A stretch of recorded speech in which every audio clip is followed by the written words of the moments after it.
sana nga maban na. Dahil mukhang Matilda wins games. Hindi lang sa playoffs kundi sa RG din. Isa sa mga pinakamalakas na hero na pwede mong i-pick up in the current meta. Let's go to the banning phase. Mukhang i-open na naman si ate mo Matilda. Grabe naman. Parang may traumatic experience ka naman. Oo naman. Alam mo naman ako, boy solo queue ako. Pag nakakita ko ng Matilda, lumuluha na ako. Pag sa kabila, pag sa akin okay lang. Okay. Wait. Oh. Valentina pa rin yung inuna. Oh no. Parang ito din yung same pattern game number 1, right? So Fredrin, ano ka dito? Fredrin Matilda. If you're Blacklist. And they already locked in the Fredrin. Kulang na lamang ay kunin nila ang Matilda. And ayan na nga. Always on the way. Always on the way. Alam mo na ngayon kung bakit mas kulado ang Matilda in this current meta. O on the wings of love talaga. Okay. Iritel ba ulit ako rin ng Onyx together with this time yung Angela siguro o kaya yung Edith. Kasi yung Akai na nakita natin kanina doon sa game number 1, mukhang hindi yun yung flavor para sa Onyx. Hindi nila na-utilize ang tama. Although, it makes sense naman na kunin yung Akai this time. And mukhang kukunin nila ang Edith. Ano kaya ang isasabay nila dito sa Edith na alam nating piniflex din nila in the XP lane and roam. And looks like, uy, comfort pick ito ni Nets. Oo, parang pag dumadating sa point na kailangan na ng side ng Onyx. As long as na, okay, kumapit lang tayo kay Nets, basta mayroong farm. At yan din ang hero na ginamit niya nung nauusok pa lang. Yung mga split push, backdoor play, lahat na ng mga pwedeng end the ball. Ganun. Hindi pa uso ang Bruno. Nagbo-Bruno na si Nets. Ayun yung crazy rapid boots Brunet. na Bruno. Oh, Crazy Rapid Boots, men. Paborito ko yan. Idol. Bakit mo naman kinakalimutan si Crazy Rapid Boots? At kayo naman, banning phase na para sa ating game number 3. Ano pa kaya ang idadagdag ng Blacklist International? Mukhang ang hinahanap ng side ng Onyx Philippines ngayon ay XP lane pa rin at pati ang jungler. Depende na lang kung saan mapupunta ang Edith. Ang maganda kasi dun sa Edith na flex siya. Ito yung classic na bluffs. Kaya nagulat ako nung game number 1 na hindi sila masyadong nag-flex ng kanilang mga picks. Alam natin na yun yung strength kasi ng drafting ng Onyx. And this time, magiging beneficial yan. Kasi ano nga ba i-focus mo dito kung ikaw yung Blacklist International? This time, it's going to be the Grok. Assuming of course na itong Edith ay magiging XP lane. And alam naman na natin at this point na comfort pick talaga ng isang Roam Escalera ang Grok. Kaya naman laging nasa hit list or ban list ng Blacklist International ito. Last 2 bans for the side of Onyx Philippines. Ano kaya ang pwede nilang tanggalin para sa side ng Blacklist? Mga US special. Siguro mga Novaria. You also have Ayaw the nga. Farsa. Well, napan na yung Novaria dito. So, you have the Faramis. of course. Oo nga naman, parang pag sinalo mo kasi yung worldly Oo. nung called altar, okay, parang may tumatalbog-talbog lang na bola. So, maganda nga ban para dito sa side ng Onyx. So, Blacklist International, magpo-focus ba ulit sila ngayon sa possible na Escalera hero tapos parang ipo-force nila yung Edith na maging post 5? Pwede eh. Pwede. Like the Cho. Mukhang hindi sila ganun ka-interested dun sa... Yung Rafa tsaka yung Angela, wala, hindi pinapansin dito. Oo nga, no? Isa lang ang nakikita natin support, Matilda only. Oo. The best girl. Best Grill ngayon. Oo. Dito sa ating meta kung ikukumpara sa Angela at pati na rin na Rafaela. Kadita, ang tatanggalin ng Blacklist International. Nabanggit mo to kanina, Wolf, na isa iyon sa mga Super Friends Special. Oy. Ito, special din. Oo. Tinanggal na for Blacklist International. Wala nang magpopopulin Cuba. Tsaka nakita mo na napangiti din si Cram nung binan yung Popoling Kupa. Sabi, uy, grabe, dumating na tayo sa point na binaban na natin ng Popoling Kupa. Ito na yan eh. Playoffs na, laglagan pa. De Rizla locked in for the side of Blacklist International. Means, Edith, pwede mo nang i-focus yan dun sa may XP. Nandyan pa rin yung Rafaela, Bruno Rafa, still really good. Potentially yung Martis na para sa Onyx, pero dahil meron silang Teresa na nakatapat, baka mag-settle na lang din sila sa Akai ulit. Isa pang cramp special is yung matipong Urain. Ay! Okay. Uy! Grabe ka naman dun, Wolf. Wala ka bang kode ko dyan o link? Meron tayong May Stats. stats. Sabi nga nila, stats don't lie. yung tama naman. Tama Tama naman. So, kailangan nila ng papatay dito. Ang nagulat ako yung actually is this fanning na ginamit pa rin. But knowing na wala kasing hard lockdown yung Blacklist, siguro kaya nila pinili to. However, pwede ka paling mag-Franco.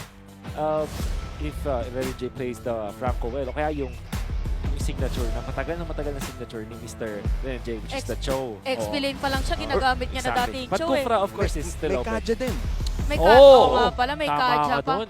And ang dami pa talagang option to stop a Fanny. Pero mukhang Farsa ang kanilang magiging last pick.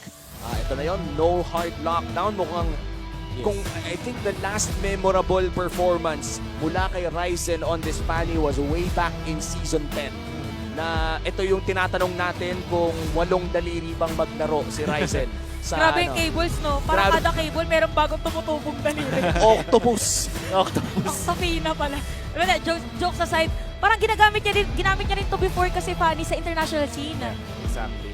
So, very important dito yung naging decision na gumamit kasi ng Fanny. Kasi nakita nila Matilda yung naging pick at hindi nila ina-expect siguro na, ang ina-expect nila is hindi gagamitin ni Yue yung Matilda as the position 4 para mag-giveaway, para maging Kufra o kaya Franco or Kaja itong si Rene J. So yun yung parang pagkakabasa dito ng Onyx. And what makes Uranus very special in this moment? Kasi una, Cram special to. Kaso nga lang medyo ang naalala ko talaga sa Cram Uranus, pasensya na talaga, is yung Nag-TP. nag-TP talaga. Yun talaga eh. Unforgettable talaga. Tumatak talaga eh. Okay. Kung hindi niya gagawin yung mga ganong klaseng ganap, perfect na perfect yung Uranus kasi walang Uranus killer ang side ng Black. Kumbaga, ang tanging kalaban na lang ni Uranus Cram dito ay ang kanyang Kanyang sarili. sarili. Oo. Kasi Kay- nagmarka eh. Pag binaliktad mo yung cram, mark talaga yun. So Oo. nagmarka. Tama- Yung gano'n. Tama ka doon. Tama. Stats don't lie ka nga talaga. Stats don't lie. Sabi nga nila. Pero may kita natin ngayon, again, back to 0 ngayon sa laban. 1-1, yes. Pero parang lumiko na ulit doon sa mga usual heroes na ating napapanood during regular season para sa ating dalawang kupunan. Naka-purify yung Uranus. Imagine nyo, wala nang ang panghuli sa kanya. Sinigurado pa niya na walang makakahuli na kahit ano kung masabitan man siya ng mga stun o kung ano pa man. And right now, Onyx Philippines, no, I'm excited to see kung okay nga ba ang Yura na to. And Edward, challenge na to para sa kanya.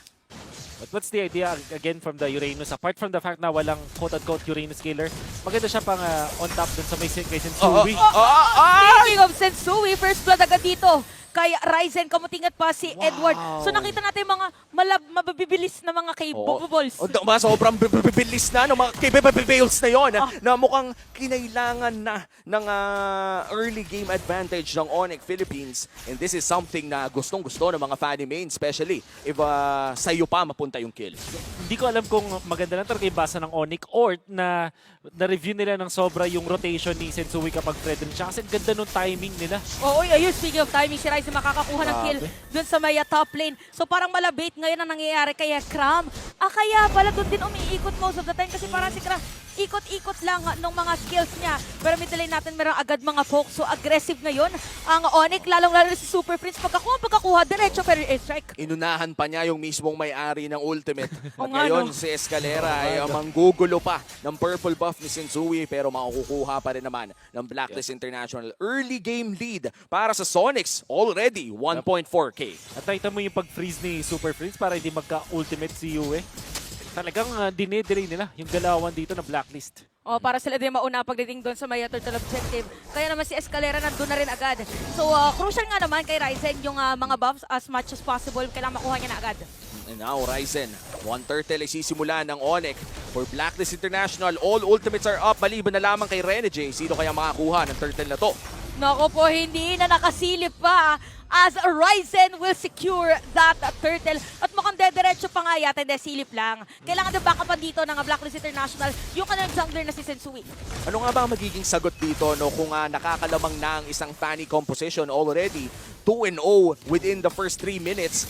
How do you slow this down na napakabilis pang ang lumipad Well, babasahin nyo muna yung kanilang movements, number 1. Make sure na hindi na siya makakuha ng additional kills pa. At the same time, protect your jungle. Ito yung kailangan secure ng Blacklist. Kasi ang idea dito kapag nag-snowball na yung Fanny, mag-i-invade na siya or magnanakaw na siya ng mga creeps ninyo. Dahil mas mabilis nga siya. If makikip nyo at least yung jungle nyo, at least makakahabol ng level si Sensui.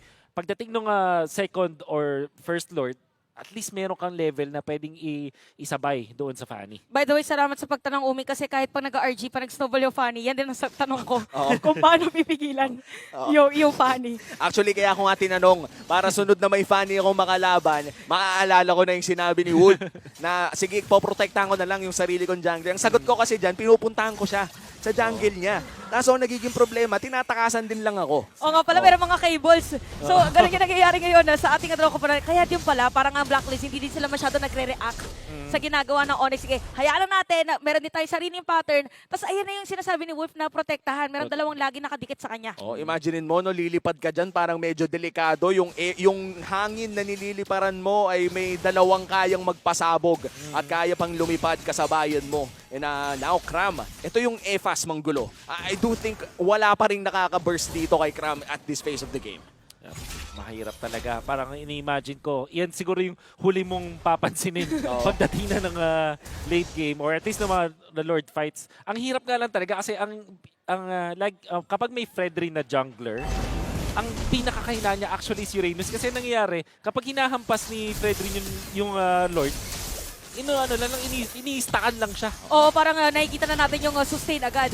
So ngayon, maaga magkakabugbugan at Blacklist International gusto rin na pumwesto dito sa may turtle objective. Si Ryzen ay probably ay pasok din anytime soon. Pero tingnan natin kung makukuha nga ba dito ng Blacklist International. Si Sensui at Krama, even Escalera ay nandito, even Super Prince, meron poke, meron penalty zone. Sensui at Retribution at aalis na lang muna. Meron pang penalty airstrike. Edward is still alive! At Escalera, mukhang hahapasin na dito ni Sensui. Ang turtle at ang kill na yon ay mapupunta sa kamay ng Blacklist International and suddenly, nakat nila ang 1.5k to 1k at bukas sa taas ay bibigyan pa nga si Cram pero Yura nga pala yan. Kaya titigilan ko na mag-play-by-play. Marami talagang mga durable pagka Yura. Pero makikita natin ngayon, pinasok si Ryzen. Medyo matapang si Ryzen. Super Super Prince! Under the turret at dediretso pa nga ng kuha ng Torre against Blacklist. Super important na stun mula doon kay Ohem pero mas maganda yung ginawa doon ni Super Prince for that follow-up para ma-complete nga nila yung kill. And Onyx, of course, na napakaganda nung start para sa kanila. But the fact na yung Blacklist ay nakakabawi pa rin with Sensui, making sure na hindi siya nagpanic talaga. Nung unang death niya, okay, sige, magpa-farm na lang muna ako. Kahit lugi siya ng 1 level against Ryzen, nakuha pa rin nila yung turtle. At kahit lamang dito yung Onyx, masasabi natin yung Blacklist, they still have some aces up their sleeves. And I think at this point, safety pa rin talaga ng jungle. As you said, ang importante para sa Blacklist International. You don't want to get behind even further. 2,000 na ang kalamangan ng Onyx Philippines at mukhang ipipilit ng Blacklist International ang may bot lane turret. Nahanap nila si Escalera, pero mukhang hindi yon ang target nila. Si Nets talaga ang target nila. Pero nga lang si Renny J ginamit na ang Circling Eagle under the turret. Makakasira din ang Torres sa top lane. At si Nets mapatay na nga nila. Ohem ginamit na rin dito ang torn apart memory habang si Ryzen sabay ba ng Gedli. Pero mga cables doon, pero enough nga ba talaga ang damage niya? Mapipilitan na lumayo. Habulin ngayon. Sensui makakabawi ngayon against Ryzen. Nagkamali si Tarzan ang kuha nung vines. Maling vine yung nakuha. Iba yung, may pigtal pala. Napigtal. Quite the unfortunate event para sa Onyx Philippines. Parang ganun lang nawala ang kanilang gold lead. Kurado na agad. Kumalma lang ang Blacklist International at ngayon sila na ang nasa kanila ang momentum. In fact, makukuha pa ni Sensui yung ating turtle at habol na when it comes to level. In fact, lamang na siya ngayon. At isang bagay, di ba, sinabi natin, protektahan yung jungle. Ang isa pang notable na gano'n ng Blacklist, 3 sila lagi dito na magkakasama. Si Renny J, si Yue, pati itong si Sensui. Kiniklear agad nila yung minions sa may mid para mas mabilis sila makabalik doon sa jungle. Kumbaga, tulong-tulong na talaga. Oo nga pala, mabilis nga palang mag-clear yung mag-hilder ni even yung Farsa. So may kita natin ngayon na Blacklist International. Ito na yung mahirap ngayon para sa Fanny kapag yung purple buff mo ngayon ang kinakatukan. At mukhang madedepensahan ba pero penalty zone para dito kay Edward. Makukuha ngayon ng Escalera! Maagaw pa rin. Escalera, mapipilitan na mag-dash away pero buhay pa rin. Kamuntikan na ang buhay ni Escalera doon.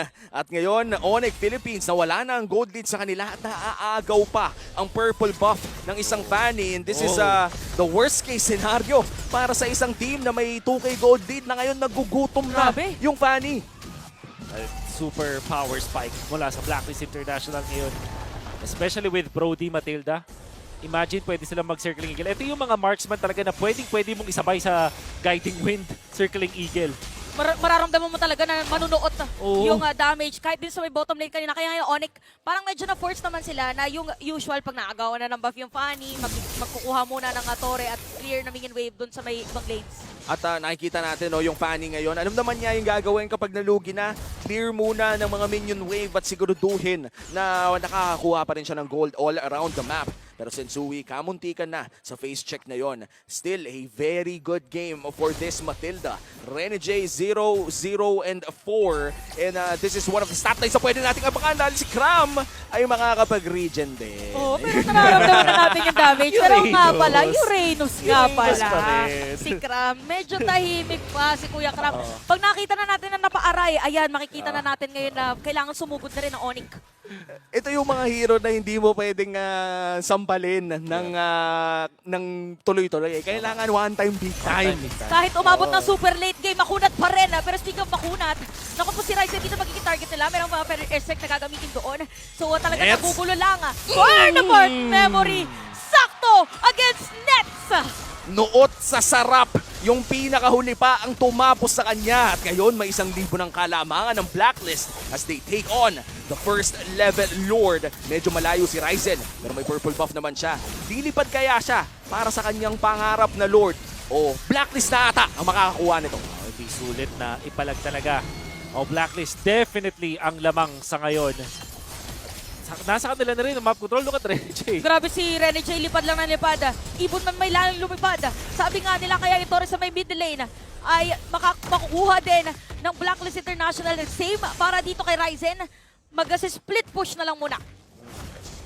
Still a very good gold lead para sa Blacklist International. Hindi lamang lumalaki ng sobra-sobra dahil nga sa nabanggit mo na ginagawa ni Ryzen na talagang pagkiklear ng mga wave pa ulit-ulit sa mga bandang gilid. Pero sa ngayon may Lord push na magaganap sa may bandang ibaba at nag-group up na nga ang Onyx Philippines. At this point, Wolf, sino nga ba ang main target na kailangan hanapin ng Onyx Philippines?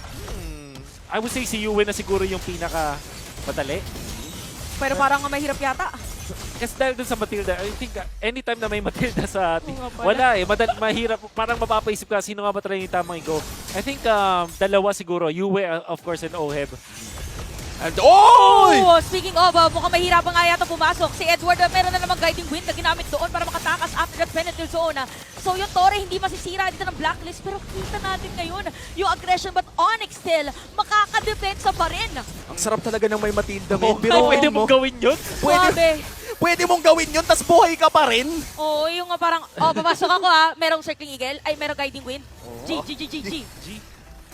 Biruin mo, men, napaka-risky ng play na yun. Usually, yung mga flicker penalty zone na gano'n, ng mga pang-game ending na. Yung okay lang na mamatay ka, pero biruin mo yung combo ganito. Flicker penalty zone, tapos guiding with palayo. Diyos ko, Lord. Kitang-kita mo ang layo ng tinravel no? Oo. Pag nagkataon. But yeah, 5-3 ang ating score. Blacklist International is now at 2K gold lead. 12 minutes in, nag-aabang tayo ng isang malupitang counter mula sa Onyx Philippines. O kaya, tempo break kill para kay Ryzen. Yung mga mapitas, yung mga nabanggit mong pangalan kanina, Wolf. Which is, in this case, sila Yue. I wonder kung mag-iisip ng konting defensive item itong dalawang backliners na nakita natin mula sa side ng Blacklist. Of course, pwede ka mag-Wind of Nature easily. Nako po si Nets pa. Oo, nasakto. Parang siya muna yun dito yung na-shoot dun sa may lambat. Naging baliktad. Kaya ngayon, Blacklist na naman ang lamang dito sa ating laro. Blacklist International, nahanap pa yung prime target. Ito yung tipo na mapapaisip ka. Sa lahat ng tao, bakit si Nets pa? Parang nakasalubong mo na lang bigla, no? At literal na nakasalubong talaga ng Blacklist International doon. Walang vision sa ngayon ang Onyx or any sort of map control. Apart from the fact na itong si Ryzen na nakakuha ng konting mga snatch ko na nakapag-clear siya sa mga malayong lanes o kaya nakuha niya yung purple buff. That's it. Yun na yung maximum na pwedeng dalawa dito ng Onyx. Nauubusan sila ng espasyo dito sa mapa. And this means na kailangan maging crafty ni Crab. Oh, yun na nga ata yung pagiging crafty. Nakahanap ng isa. Pero yata makakatakas pa rin. Meron circling eagle para dito sa the Blacklist. Pero yung Onyx naman meron silang damage. Si Nets ang magiging target nila. Grabe lumipad dito si Nets. Tapos si Nets biglang nawala. Parang ganun lang ay dalawang miyembro na ng side ng Onyx Philippines ang nabawas at lilipad na si Ryzen sa may bandang gilid. Half HP para sa Lord. Sugod na ni Hahabulin siya ni Oheb. Biruin mo men, nasa mundo na tayo na yung marksman yung umahabol sa Fanny. Oo nga pala, dati pagka nakakita ka ng Fanny, kailangan mo Tatakbo umalis ka eh. natang mga. Iba to. At kaya lang ganun katapang si Oheb kasi meron kang Matilda. Oo nga pala. Oh my goodness. All around, sabi nga ni Umi, lahat ng mga pwede mong hanapin nasa Matilda. Kaya naman dito, parang nga si Kram hindi na rin kakayarin na depensahan. Dito yung bottom lane inhibitor turret. Mapapadaan pa si Ryzen. Kailangan niya mag-clear na minion wave. Mapipilitan dito na mag-try na kumuha ng purple buff. Abot ba yun dito Blacklist? Purple buff. Hinahanap niya yun ni Ryzen at makukuha naman niya. Yun pala yun. Kumbaga expressway lang sa may bandang gitna at hindi naman siya mahahabol. Dito natin makikita ang mastery ng isang Ryzen. Pero 3 wave ang bumabagsak ngayon sa base ng Onyx Philippines. And this is going to be a big fight. Meron pang Lord at Circling Eagle para lang medyo mapalayo. Ang mga players dito ng Onyx, mabilis na madedepensahan ng Onyx dito yung Lord. At sabi ng Blacklist International, liko na lang muna. Kailangan magprepara para sa next na team fight. Reset muna ang call ng Blacklist International and sa tingin mo Wolf, is the safe way, the best way ba kapag blacklist ka? Of course, kaya maganda pa rin yung late game nila. Well, of course, mas masabi natin, mas madali yung late game para sa side ng Onyx. Pero kung ganito kalaki yung map control nila, nako. Speaking of map control, sakto na naman. Every time na magpe-penalty zone pala, si Edward merong guiding wind papalapit kay Rene J. Grabe yun no? Parang ang saya na ganyan yung roamer mo. Oo. Yung pasok ka lang ng pasok, sige tol, ako ang bahala, Bahala sa'yo. Kung Grabe. lumapit ka lang. Late game, talagang insurance policy, Oh, yun literal. talaga, literal. Para tuloy nag-yoyo si Rene J. Itatapon niya si Edward, tapos kukuhanin niya ulit. Wait lang, para niyang ginawang Pokemon si Edward. Oh, Edward, I choose you. I choose you. Bato mo sa kalaban mo, 3 yung matatamaan, tas balik sa Pokeball. O, tapos ilalabas niya na yung iba. Tas iba naman ulit. Iba naman. Diyos. Ay, Onyx ngayon, behind by 6K, Blacklist International. Aantayin na lang siguro nila ang sunod na Lord. But that will be 17 minutes in. At mag-aantay pa sila ng isa pang minuto kung gusto nilang kunin ang Evolved Lord. Si Rene J, ang tunay na ano. I think, ewan ko, Rene J Airlines or Rene J, kung ano man. Pwede, Ano Air ba? J. Air J. Air Rene J. Ano pa bang mga pwede nating idagdag? Grabe. Gusto mo yung nag-iisip ako Oo ng nga, Nag-iisip din ako Nag-iisip Wait din lang. ako. Lipad. Never mind. Never mind. Mamaya magkakaroon tayo dyan kay Rene J.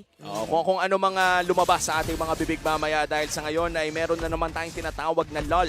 Yung nag-aabangan lang tayo ng sunod na objective at nagkiklearan lamang ng mga minions at 20 segundo na lamang bago lumabas ang sunod na Lord. At talagang medyo actually hindi medyo, nahirapan talaga si Nets in this game. 0-4-1 on his comfort pick, Bruno. Medyo nakakalungkot tignan. Sobrang ano, kung gaano kalayo yun. Pinlexan tayo ni Rene J. Ganyan daw. Left window bush. Papunta dun sa may pixel bush sa may gitna. Ano yan, sinukat niya yan parisukat kung paano kahon, pabilog. Grabe. Lahat ng mga shape. Ito yung, uy. Ito na, naamoy si Ryzen. Ay, si Rene J, meron siyang mananahi siya ngayon. Meron siyang measuring tape. Oo. Talagang kalkulado din kasi kung saan babagsak. Pero ngayon, Blacklist hinaantay nila ang perfect opportunity to just go in at walang vision ang Onyx Philippines. Same goes with Blacklist. 2-3 tao lang ata yung nakikita sa Lord na to pero may kalamangan ng Blacklist dahil nga nagpo-push ang kanilang mga waves. Gaano kaya katagal tayong tatambay dito? Abangan sa susunod na kabanata. Nagpapatibok lang muna. Ang pinakamatagal natin na naging Lord Dance before ay 7 minutes. 7 minutes. 7 minutes. Pwedeng ito ang maging record-breaking Lord Dance para sa ating dalawang koponan. Pero meron mga pokes. Pero nga pala, Uranus nga naman. Uranus, okay lang masaktan basta si Yura ka? Pero nga si Escalera mapapalik ko saglit. Edward, may penalty zone pero meron din Circling Eagle para ito kay Rene J. Makawala ng immortality si Kram. Habang dediretso, torn apart memory. And Escalera's gonna be down. Evolve na rin yung Lord, pwede pang dumiretso. Si Kram na ata ang isusunod nila. Makakapag-regen ka pa ba kung patay ka na? Pero si Ryzen ata! Uy! Ryzen! Yung classes monster biglang napabagsak tapos nadamay pa yung isa. 2 na lamang ang dedepensa. Parang mahirap na yata ngayon para sa mga Sonics. Nandito naman si Super Friends at saka si Nets pero kompleto pa rin ang Blacklist International. Yue. Ginamita pa Yue! Kamunti ka na naman si Yue! Pero blacklist ngayon, tower lock na! Dahil para sa ating laban na to, mukhang dediretso na yata. Isa na lang ang kanilang iniintay para mabuhay pa dito sa ating playoffs. And this winning moment is brought to you by your official sponsor, FWD Life Insurance. Match point para sa Blacklist International. What a Lord Dance na we saw dun sa last time. At isa sa mga fundamental na Lord Dance na alam natin sa Blacklist International na applicable kahit dun sa mga past iterations pa nung may V-Wise era pa. Lord is a trap. Ginawa lang na pang trap. Kumbaga, pinapaload nila yung Lord para mag-overcommit yung kalaban nila at maisip na, ay, kailangan nating sumugod dito. Biglang na-punish nila si Ryzen, even si Cram and Escalera that wanted to go for the place na